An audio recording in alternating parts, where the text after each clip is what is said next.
ideally, we are born and we are have access to all these different selves that we are born with, like as human beings. The default mode doesn't always have to be your real talent. Sometimes the default mode can get in the way of, operating from your talent. You may also take, into consideration the opposite of what you would normally do. So voice dialogue is a very elegant way of not only finding out about yourself and making clearer choices, but also as a, let's say, a way to maintain or gain more vitality and maintain your health. Ideally, from there we can make very sustainable choices because we have looked at the various positions, and it's not a choice just as a reaction to another old situation.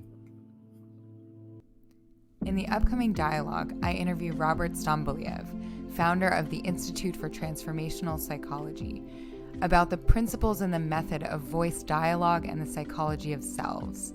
In this interview, we explore how to use this method to improve our relationships and improve our own self-understanding. We also discuss the importance of energy in the work of voice dialogue, as well as how voice dialogue and the psychology of selves can be used in times of disruption, confusion, and chaos in our lives.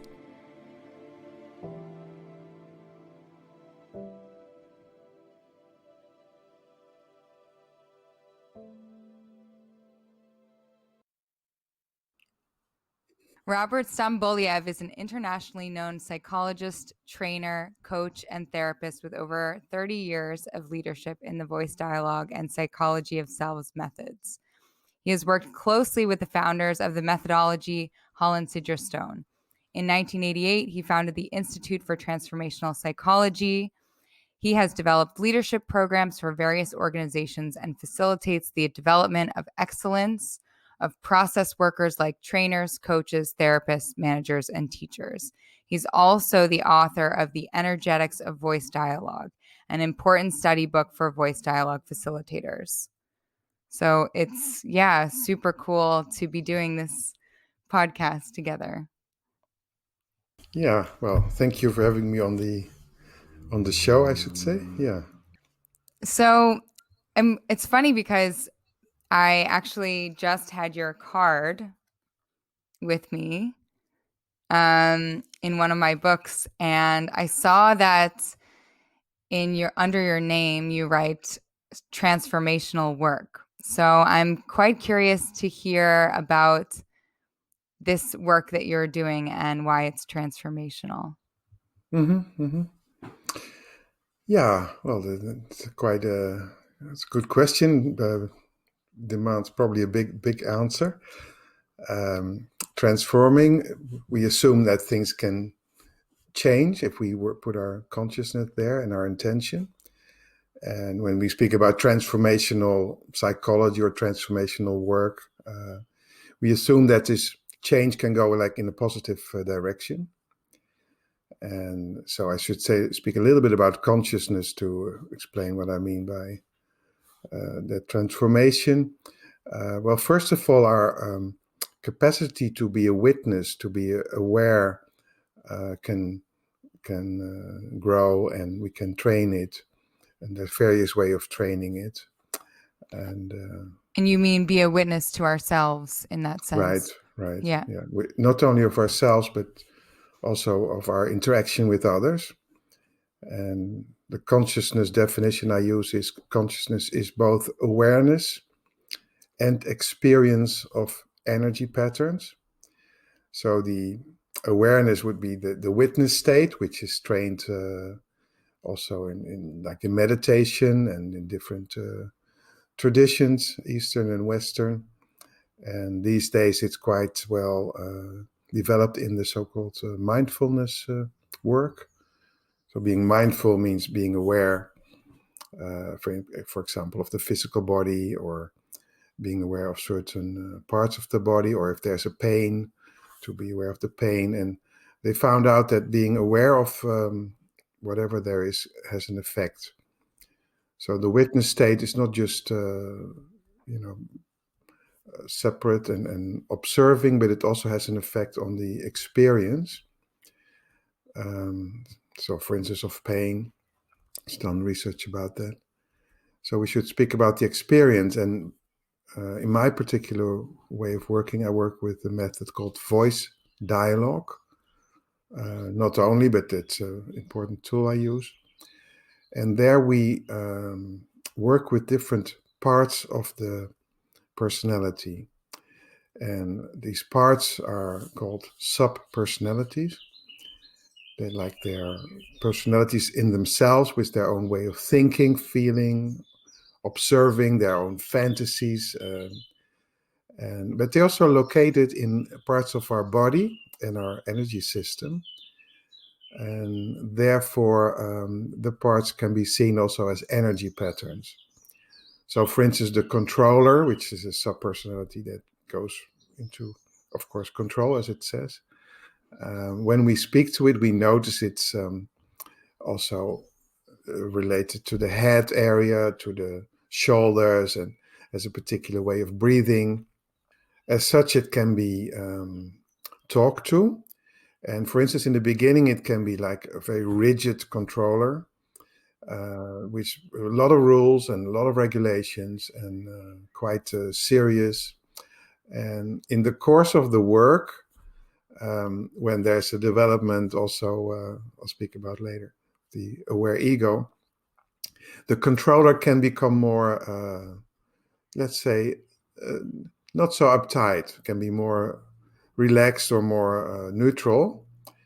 And hence we can say that the controller energy transformed from a rigid controller to, let's say, an ally that can help us get things accomplished.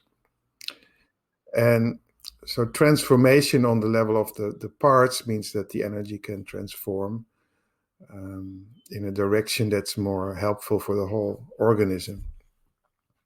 So another part that can transform, like we often speak about vulnerability, to be friends with your own vulnerability. In voice dialogue, when we encounter a person's vulnerable self for the first time, it can often be um, tense or in pain even, or sad. And by giving it time to speak, by engaging it in a energetic conversation, meaning that it's not just verbal, but that the client also feels their whole body with it, that very sad child may develop into just a vulnerable child with a lot of sensitivity and openness, and can really be an important asset for the whole personality. So a lot of sub personalities, and often they function totally automatic, and or they're suppressed. We call disowned selves. And by doing this transformational work that you asked about, we engage them and become aware of them, and then they can change during that process, from conditioned parts to which are maybe tense or have only one dimension, to fully developed selves that have a lot of things to offer, like sensitivity, clarity, intuition, things like yeah. And then, so finally, the third element that can transform is the position from where you make decisions. And we distinguish in the work something called the operating ego, which is generally a combination of some of these sub personalities. We call them primary selves. So the operating ego would be a combination of these sub personalities that is, in a way, not free to make clear and conscious choices. It's like programmed, conditioned. And through becoming aware of the selves and their energy, we develop a new position, which we call the aware ego. So this, we could say, it's a middle position um, in development that can relate to the sub-personalities. And the sub-personalities often operate in pairs, like in opposites. Like there's the control side, and then there's the other subpersonality of relaxing and letting go. And or there's the let's say selfish subpersonality, and then the other side there's the very altruistic that wants to give everything away. So in voice dialogue, we try to develop the middle position, the aware ego, that has access both to the awareness level that we spoke about in the beginning, that the witness state, and at the same time it's grounded, it's on the earth, it has to deal with the parts that we are made up out of, the energy patterns, and as such it is a position that needs to make decisions, and ideally from there we can make very sustainable choices because we have looked at the various positions, and it's not a choice just as a reaction to another old situation. Yeah, that also like we evolve to adapt to our own environments in that sense. Yes, exactly. Yeah. Yeah, it's interesting because as, as a leader, I find this framework really helpful in the sense that, when I was a consultant, for example, I had a very strong perfectionist side in some way because my work was also demanding this. If I made a small mistake, it could have a big consequence. But I carried that perfectionist into my world as an entrepreneur. And I sort of projected that this was sort of the default way of operating. And I learned very quickly that that didn't work in this context. And so, with the framework of voice dialogue, I can become aware of this part in me that sort of arises when anything work related comes into play. But I have to sort of let it go and say, okay, well, that was the case for this other context, but now we're in a new sort of playing field, and what other parts can I use, or what other resources can I use from within me than just this one way that I've learned to operate. Yes. So and that can only happen if you have become aware of it, that there is a perfectionist. Like Yeah, you've exactly. done the work on yourself. So, but a lot of people don't know that there is a perfectionist. They take it as this is me.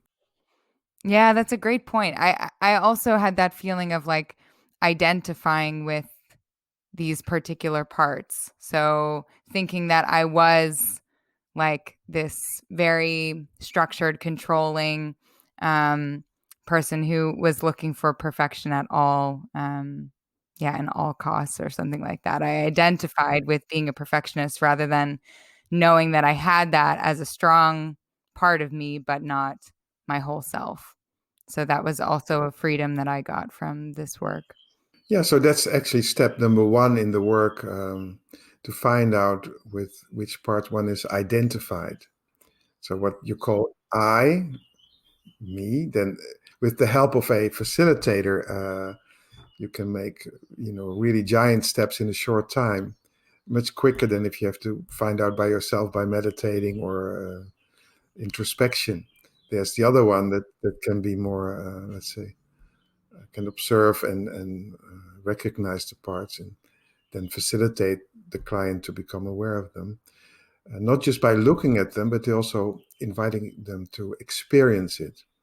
So becoming first identify, then to become the perfectionist, like in we use chair work techniques, so go to become the perfectionist, then to stretch it, to really explore how is the perfectionist working, all the ins and outs, and how does it work, and what is the energy that's there, how does it work, feel in the body, and by stretching it, then let's say you could say the perfectionist becomes aware of itself, but also the client, who is much more than the perfectionist, at some point pops up and says, "Whoa, I didn't know.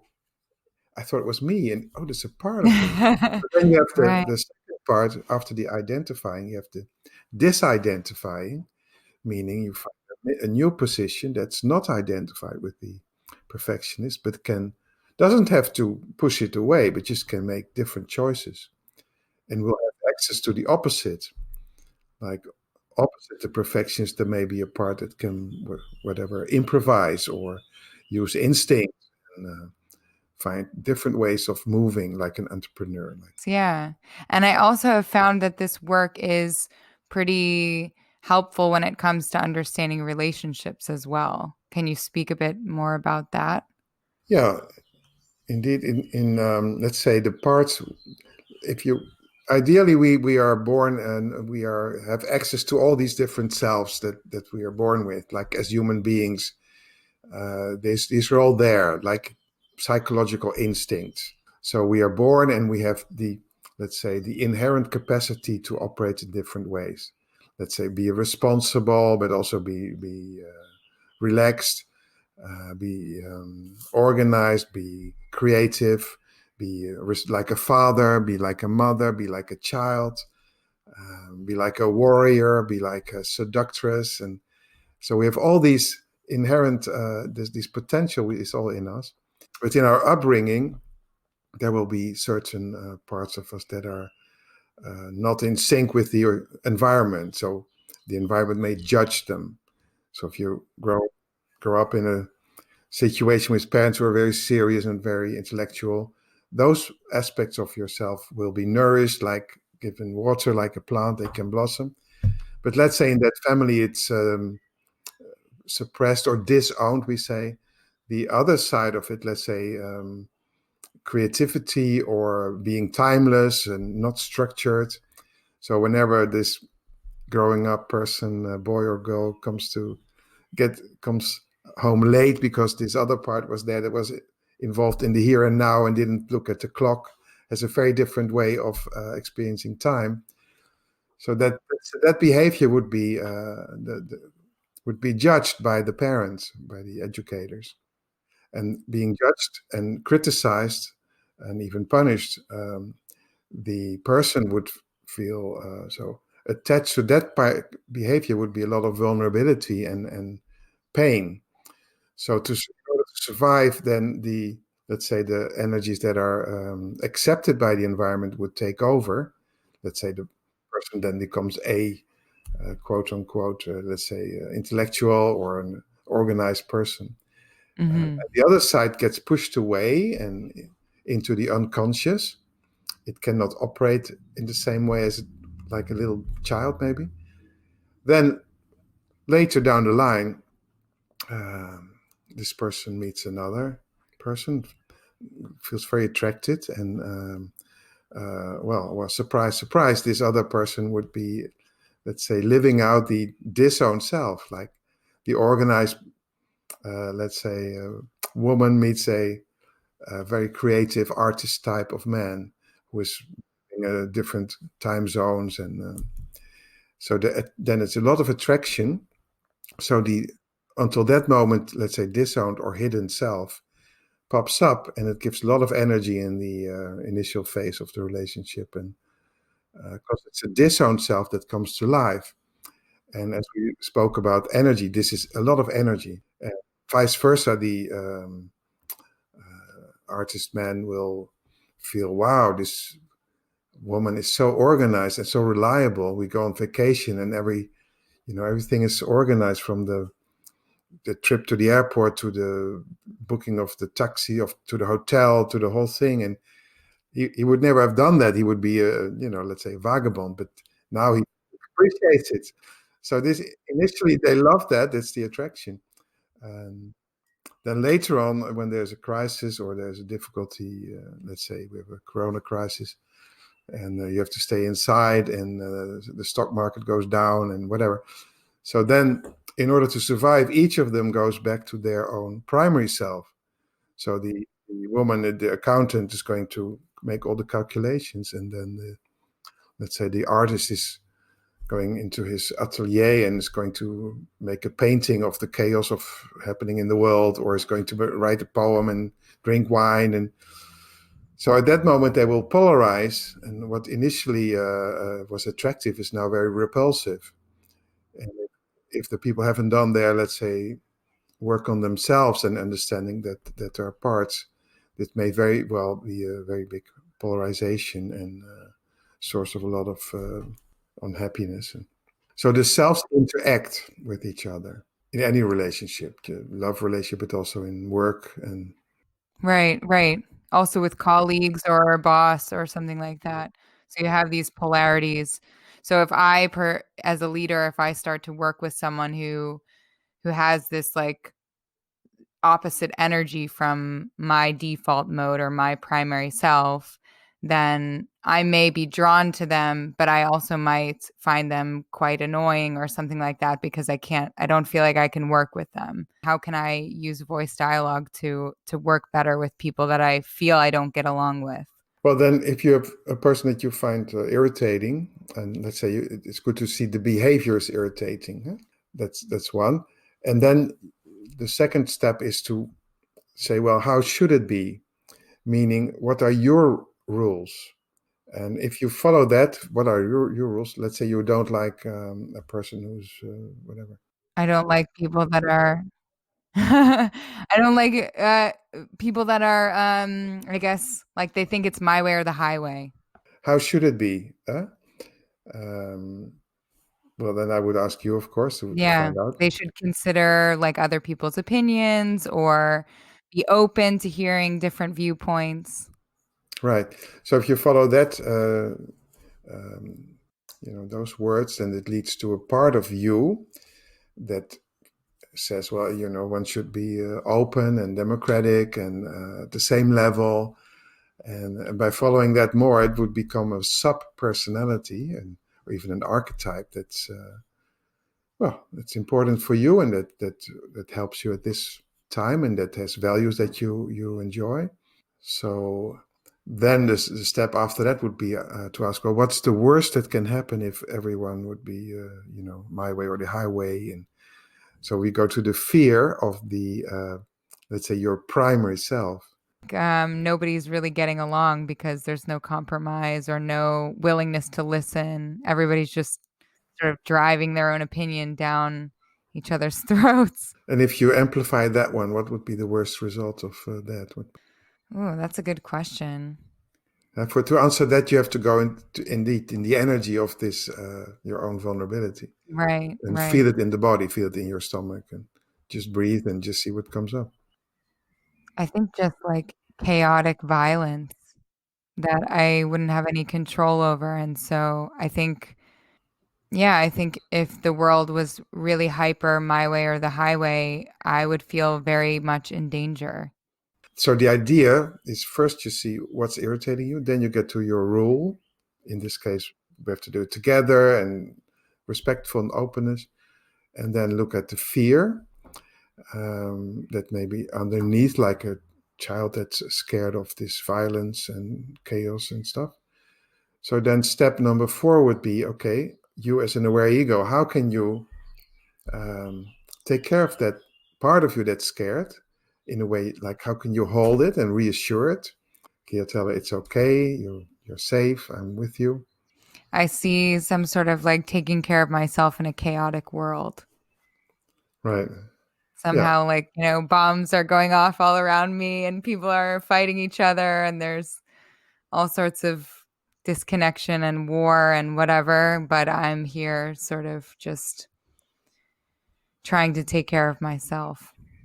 Do you have like a safe space where bomb shelter or something? Yeah, exactly. I'm building a little nest or something, a bomb-proof nest. A bomb-proof nest with your Yeah, imagination. Yeah.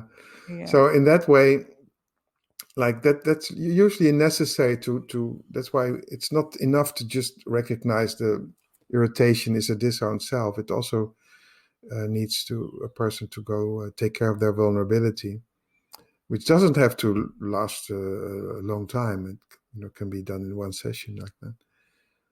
Um, and then the fifth step would be to see, well, okay, the disowned self, the, let's say, my way or the highway, the selfish, that part. If you imagine that you have just a tiny doses of that, like you're boiling that person and or that behavior, I should say, you're boiling it in a cooking in a big pot, and then for several days make a stew, and then you have only 1 teaspoon of this energy. And if you were to bring that in and imagine like you're taking that in it influences your whole system. So what could it bring you in this period?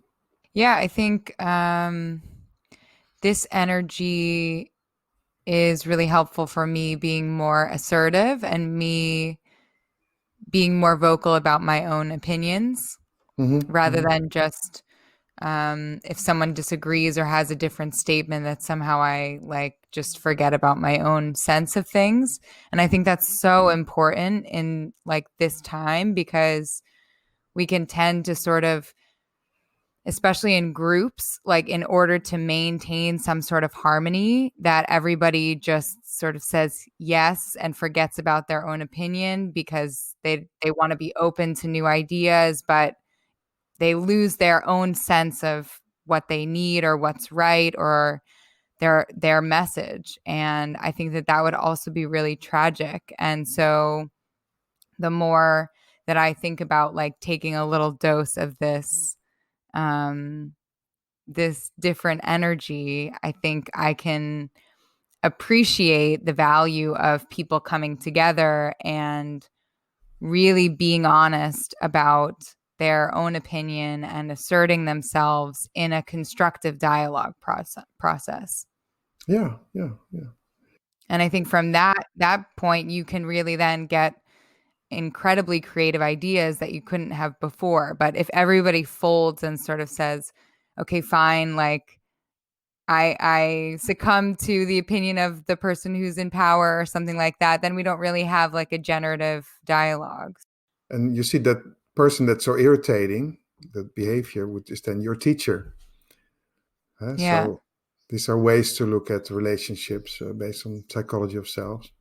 Well, this is a great overview. I mean, I think it's a really interesting and very practical method that you're bringing to help people like sort of navigate their lives and also help leaders manage uncertain times and trying to figure out like who am I in this amidst this chaos.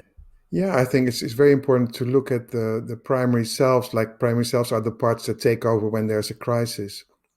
And you see that now at the moment. You see some people are very quick, maybe too quick, moving over to all the online trainings and formats, and so the pusher takes over, and then some other people there totally disappear. They you don't know where are they. They have maybe withdrawn. So then this selves take over that are hiding, and it's a bit like the old fight, flight, freeze thing. And Ah, okay. Yeah. in voice dialogue, there's a more, it's a little more.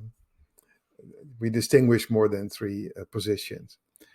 But it's good to know about your own primary selves, to know yourself, to in that sense that you realize what is taking over now, and then have to also the time to reflect and see if that is the most efficient thing to do now on the long run. Is it a sustainable choice that I'm making right now by going into my default mode? Right. The default mode doesn't always have to be your real talent. Sometimes the default mode can get in the way of operating from your talent.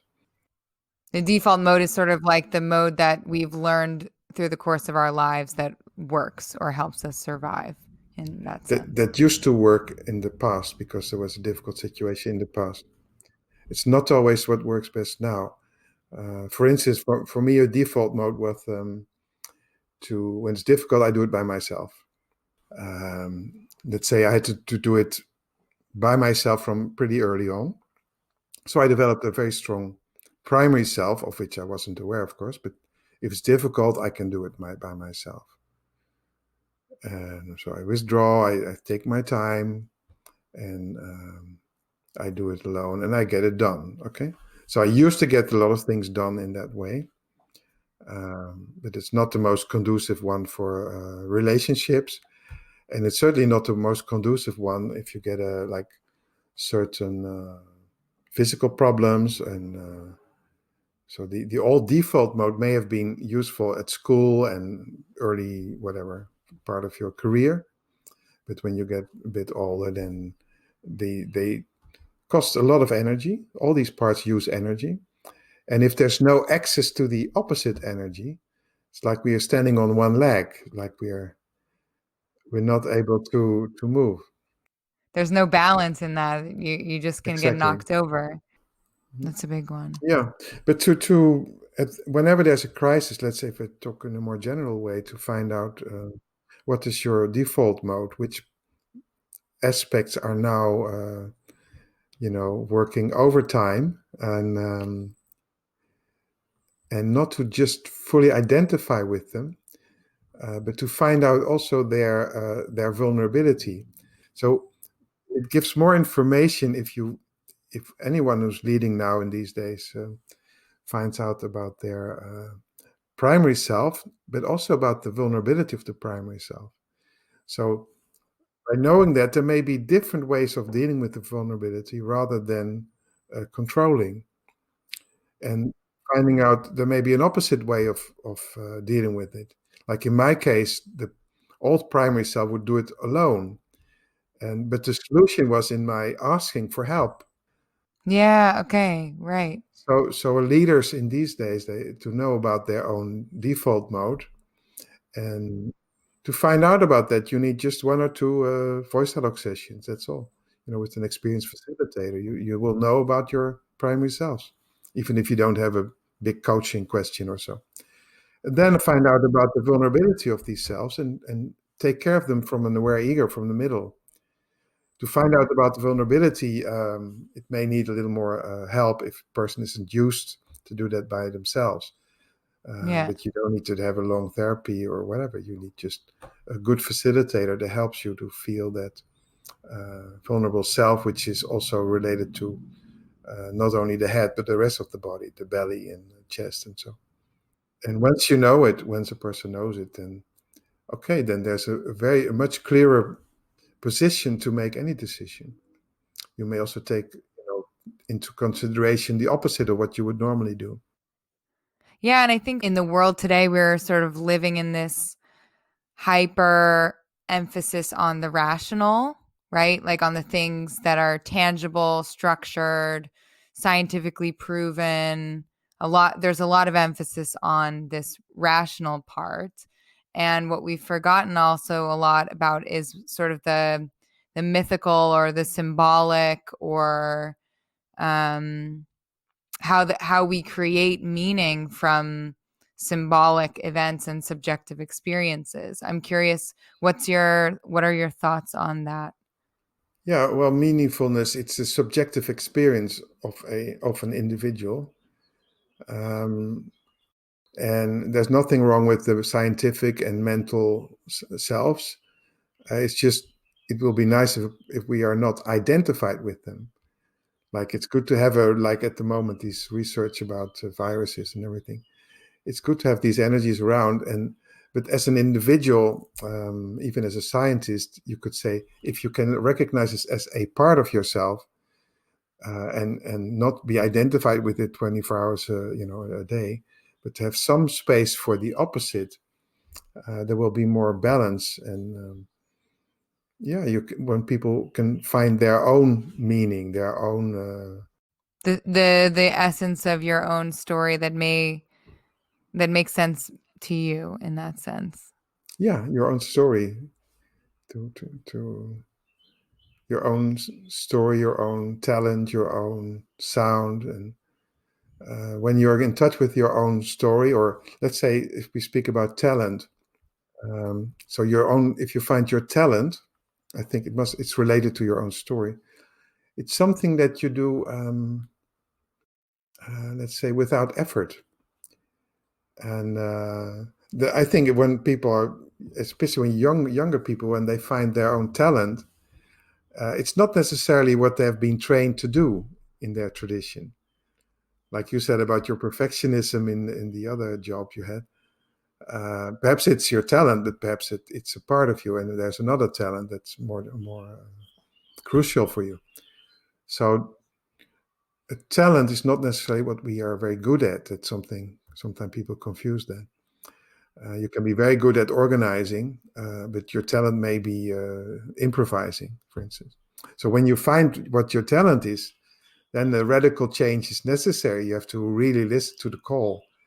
Otherwise, you're going to listen to the call and really go for that. Yeah. Yeah. Now, you also wrote this book about called The Energetics of Voice Dialogue. Can you tell me a little bit more about that and how we can use voice dialogue to influence the energy in our own systems? If you look from the perspective of energy, like all these selves, all these parts are energy, and they're part of our energy system.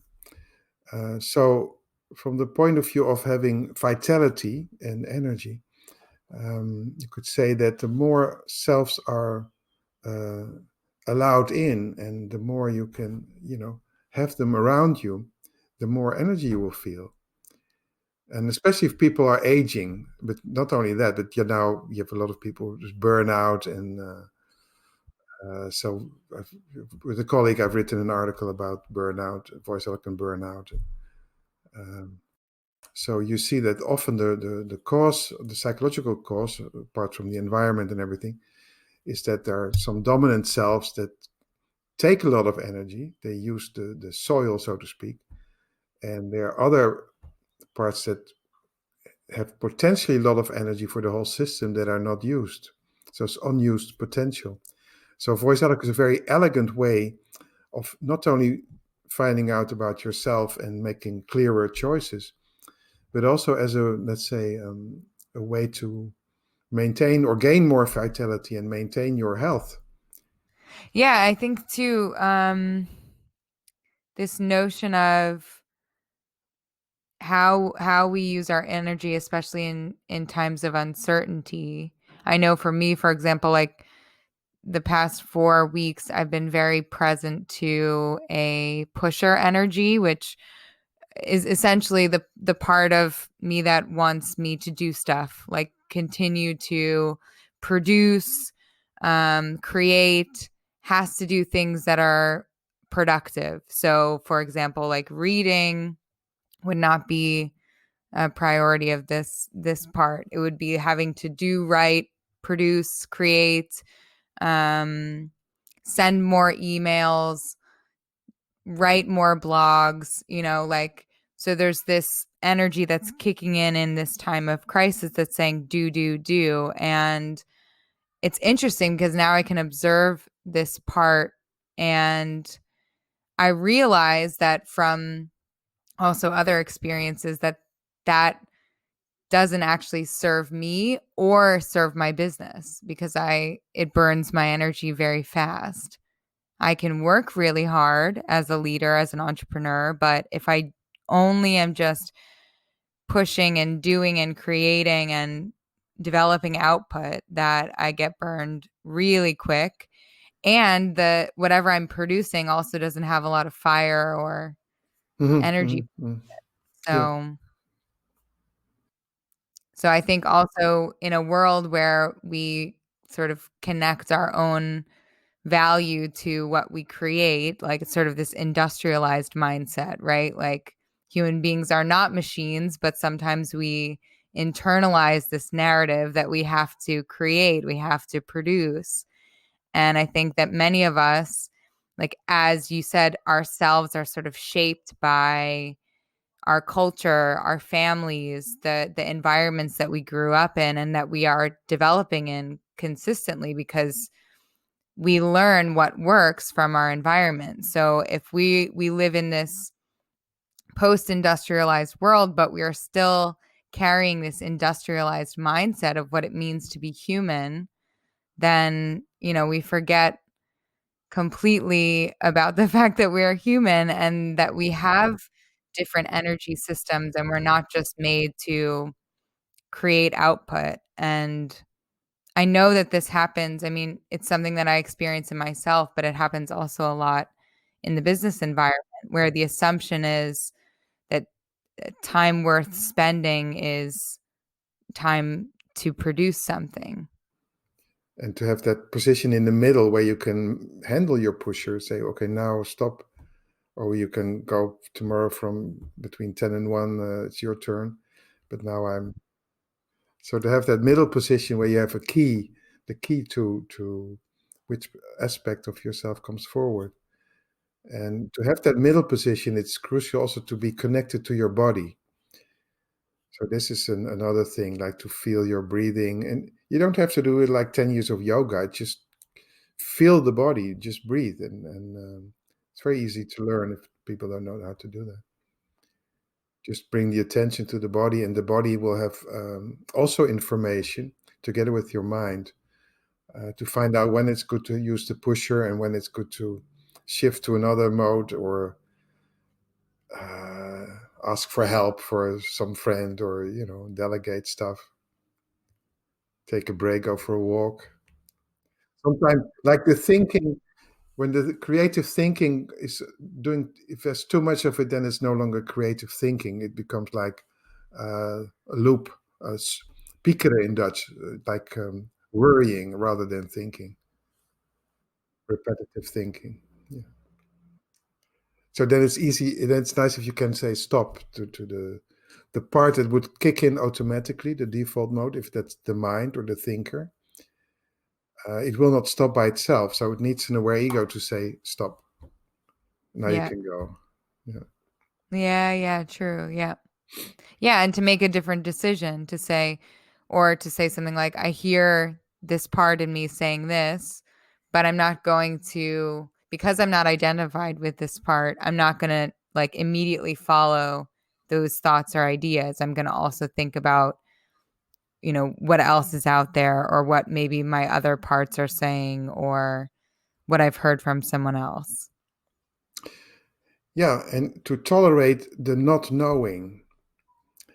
Like in our society, there's a lot of value on knowing, Mhm. Mhm. which is okay if people really knows. But sometimes in the process, especially as a leader, when there's such a huge shift like as we are experiencing these months here, um, to allow yourself to have an opinion, one opinion in yourself, and but not to have to do it yet, to also allow some space for the opposite, and to have a day or two of not knowing what to do, to let it simmer, and to hold it. We call holding the tension of opposites, opposite views, or also we use the term holding the tension of not knowing, to be able to not know, and let's say to wait till it emerges from that interaction of the different parts, but also maybe your intuition, or you wake up with a dream, or like some scientists make these huge discoveries when they are in the bath or they are going for a walk. Right. The smart unconscious that comes in when you go for a walk, and or during the shower, to allow space for that as well. Then when the decision is there, it will be a very felt in the whole system of the person. You feel it in the whole. It integrates all the parts, and it will be a more sustainable this choice. It may take a bit longer, but it will be more enduring. Yeah. So you could say the human being is, in a way, on one level, it's in the world of form. So there are all these sub personalities that have to do with form, like the controller, the pusher, the perfectionist, the organizer, the planner. But we're much more than that. We have also an instinct for whatever is on the other side. And people are looking for that. There's also a thirst for that. So in the past, they find it in organized religion. But I think the voice dialogue process and the individuation process of Jung, or the transformational process that we have at ITP, is a way to accompany a person to go on their own transformational journey and to find their own meaning with their own symbols.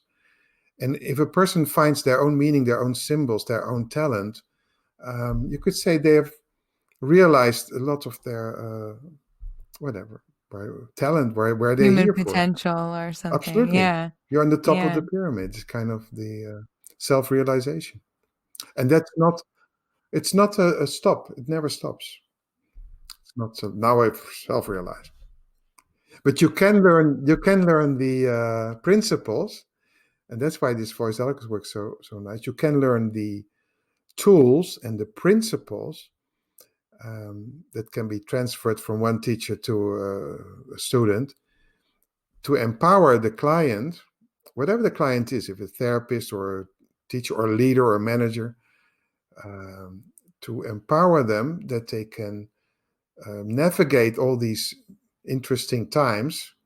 As the Chinese said, I wish you interesting times. To navigate these interesting times with their a toolbox that enables them to, not sink or capsize, not fall apart, just to navigate the waves, like to surf the waves and enjoy it at the same time. Thanks so much for sharing this story and sharing your perspective on voice dialogue and on leadership as well.